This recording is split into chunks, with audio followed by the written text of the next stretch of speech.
Welcome to Film 5D, the show about everything film with the Sony A7S. I'm your host, Aaron Hammock, and this episode I'm going to give you my 5 favorite things about the new Sony A99 II.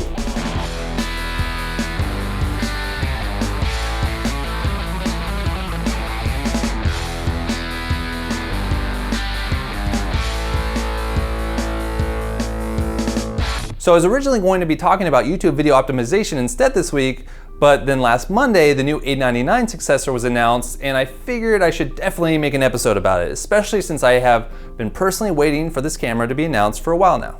Funny enough, the announcement comes just a few weeks after the 5D Mark IV announcement, and 2 weeks ago I gave you my 5 favorite things as I speculated about the camera. So I figure I might as well do the same with the A99 II.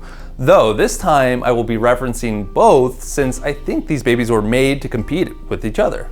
And just like last time, I must acknowledge that I do not have this camera and I haven't used it as it comes out in November. So my top 5 favorite list is going to be based purely on speculation as I see the specs and rumors about the camera like everyone else.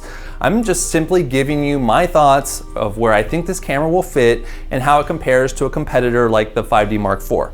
So with that out of the way, let me jump right into number 1. And yes, these are in order, and just like last time with the 5D Mark IV, my first favorite thing about the A99 II is the 4K video recording. I know, right? Same as last time, but this is really just personally the first feature I look at when it comes to these new cameras. Does it record 4K? But the unique thing about the A99 is that its 4K will actually be a full pixel readout with no pixel binning whatsoever, despite the fact that it's actually oversampling the pixels by 80%. To show you what I mean, here we have a 50 megapixel image on the left, which is 5,176 pixels by 2,924 pixels. Now this is what the camera is actually capturing using that cropped super 35mm sensor size. But then on the right, we have a standard 8 megapixel image with the same resolution as 4K standard, which is 3840 by 2160. So the cool thing about what the A99 II is doing here is it's oversampling by almost 7 million pixels and then squishing those pixels down into a 4K format, which is really going to increase the level of detail you get when you're recording 4K video. And this is exactly the same thing that the Sony A6300 does, except that camera oversamples by over 100%, squishing a 6K image down to a 4K format. The one downside to the 4K video of the A99, however, is the super 35mm APS-C crop. This is a big deal breaker for some, and for myself personally, I just love the look of the full frame so much that I'm not sure I'd ever want to invest more than $3,000 in a camera that didn't actually shoot full frame video.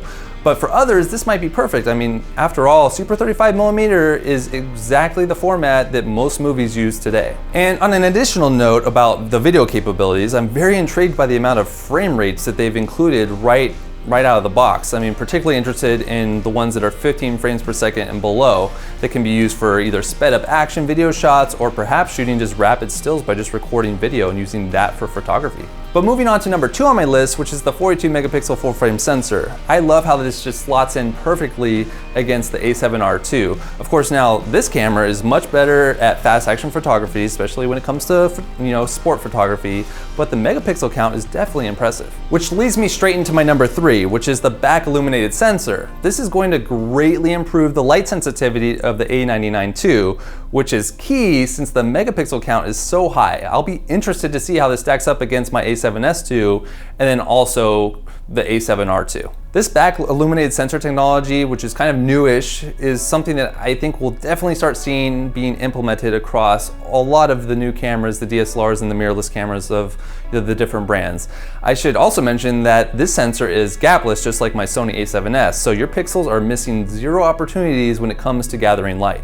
Though I think the real comparison comes between the A99 II and the A7R II, since they have relatively the same sensor in terms of the megapixel count and the size. However, I imagine the A99 will do better in low light, and obviously it shoots 12 frames per second, which is also an added bonus, so much better for action photography in that regard, and maybe even possibly low light performance. But of course the A7R II can, and I say can, shoot 4K video in full frame mode, even though things like aliasing, moire, and noise issues are definitely a factor when it comes to shooting full frame on that camera. It's much better at shooting the Super 35, but at least it has that option. But for photography, the A99 is likely to beat out in many many of the areas, especially when it comes to the 12 FPS versus the 5 PS of the A7R II, and of course the continuous autofocus capabilities. Which brings me to my fourth favorite thing about the new A99 II, the hybrid phase detection autofocus. The sensor has a ridiculous amount of autofocus points, 79, which is higher than the Canon 5D Mark IV's 61. This means that perhaps the A99 will be better than the 5D when it comes to focus tracking or autofocusing in the dark or fast action sports photography, focus tracking.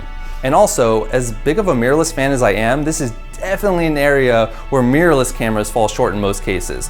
One of the exceptions being just the amazing A6300, which has crazy good autofocus, especially for video. But like I mentioned in my episode about the 5D Mark IV, I'm pretty jealous about the AF features of both of these new cameras. And to be honest, the A99 looks like it might even be better in this regard.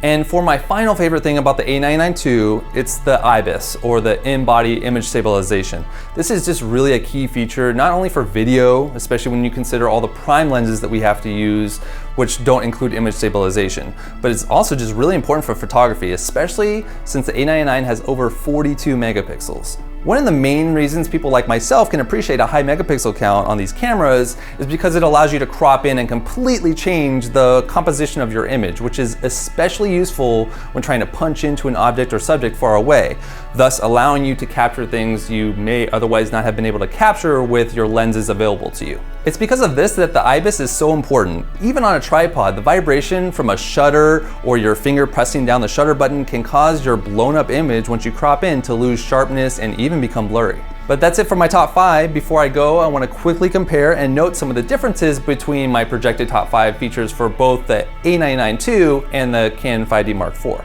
As you can see the comparisons of my list on screen, I'll start with the 5D Mark IV, which does have 4K, albeit at a 1.8 times crop.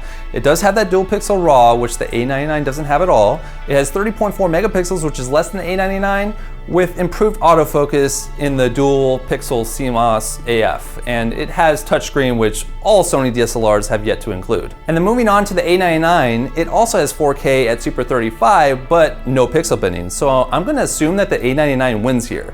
It does have the back-illuminated sensor despite the higher megapixel count, so I think the A99 will vastly outperform the 5D Mark IV here as well, which is saying something for sure if that winds up being the case, given that the megapixels are so much higher for the A99. If it outperforms in terms of low light, that's going to be crazy. It also has improved autofocus with the 79 points instead of 61 with the hybrid phase detection autofocus system. And I'm interested to see how those perform against each other in general. I mean, that's going to be crazy if you could start using autofocus for DSLRs. And then also it has the IBIS, the in-body image stabilization, which the 5D Mark IV doesn't have at all. So clearly this is based on speculation at this point, but I do think that all around the A99 II will perform better than the 5D Mark IV, but both definitely have their advantages and disadvantages for sure, though the Sony is cheaper on just a base level, so that's definitely a consideration. All I can say is, please, Sony, include touchscreens on your next crop of digital cameras, and then you're just gonna blow everybody out of the water. But that's it for this week. Thanks for watching and supporting the channel. Let me know in the comments below which camera you would choose if you had to choose between the two. And I'll see you next time with my 6 tips to optimizing a YouTube video. If you like this content, please show your support and give the video a like. Also, if you haven't subscribed yet, hit that subscribe button on screen for weekly content. If you're interested more about the Sony A99 II, check out my blog over at filmin5d.com. Also, you can hit me up with any questions on Twitter at filmin5d. Thanks for watching and see you next time.